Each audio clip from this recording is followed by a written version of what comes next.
জন মানি নামে একজন যে জেন্ডার থিওরি আবিষ্কার করছে, সে দুইটা ছেলে কানাডার ব্রুস রেইমার আর ব্রায়ান রেইমার, এই ছেলেদের উপর কি অত্যাচার করে কিভাবে জেন্ডার থিওরি আবিষ্কার করছে এটা নিয়ে অনেক রিসার্চ আছে, অনেক বই আছে। এই দুই ভাই তাদের দেহের উপর এরকম অত্যাচার করার কারণে ছেলেগুলো একবার মেয়ে বানাইছে, আবার ছেলে বানাইছে, সর্বশেষে এই দুই ভাই আত্মহত্যা করছে। তাদের রক্তের উপর দাঁড়িয়ে আছে এই বিষাক্ত জেন্ডার থিওরি। তাই এই জেন্ডার থিওরির সাথে আমাদের কোনো সম্পর্ক, এই ট্রান্সজেন্ডারিজমকে আমরা কি বলবো?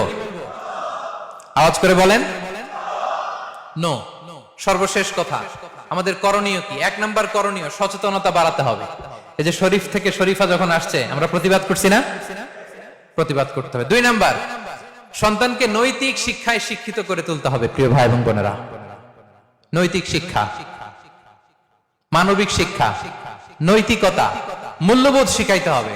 If you teach your children 3 arts and you avoid the 4th art, the religion, you will get the 5th art, the rascality. একটা বিখ্যাত উক্তি, if you teach your children 3 arts, reading, writing and arithmetic, আপনি যদি আপনার ছেলে মেয়েকে লেখাপড়া, হিসাব নিকাশ শিক্ষা দেন, and you avoid the 4th art, 4 number আর যদি শিক্ষা না দেন, ওই আর হচ্ছে রিলিজিয়ান, মানে ধর্ম। সেটা কি?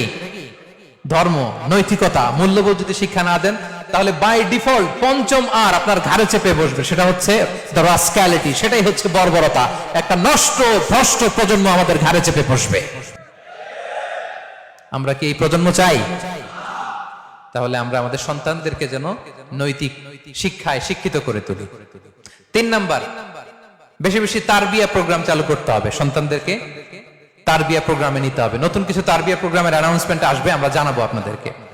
টাইমলি ম্যারেজকে জনপ্রিয় করে তুলতে হবে, সময় মতো বিয়ে। শেকড়ে ফিরে যেতে হবে আমাদেরকে, কারণ বিয়ের শেকড় জান্নাতে। বিয়ের শেকড় কোথায়? প্রথম যে বিয়েটা, এটা কি দুনিয়াতে হয়েছে না জান্নাতে? আদম আলাইহিস সালাম, হাওয়া আলাইহিস সালামের বিয়ে কোথায় হয়েছে? জান্নাতে। তাহলে আমরা টাইমলি ম্যারেজকে প্রমোট করব। 5 নাম্বার, কন্টিনিউয়াস লার্নিং প্রসেসে থাকতে হবে। ইসলাম হচ্ছে নলেজ বেসড রিলিজিয়ন। ইকরা বিসমি রাব্বিকাল্লাযী খালাক, read in the name of your lord who has created. আমাদের ইসলামের কোরআনের প্রথম আয়াত কি? ইকরা, মানে পড়ো। প্রথম কথা কি? পড়ো, জানো। তাহলে বাঁচতে হলে জানতে হবে। বাঁচতে হলে, এই যে বাংলাদেশ মুসলিম কমিউনিটি আপনাদের জন্য এই কষ্ট করে দিনরাত খেটে এই প্রোগ্রামগুলো আয়োজন করে, এখানে আমাদের জানার সুযোগ আছে না নাই? এই প্রোগ্রামগুলোতে রেগুলার আপনারা আসবেন তো?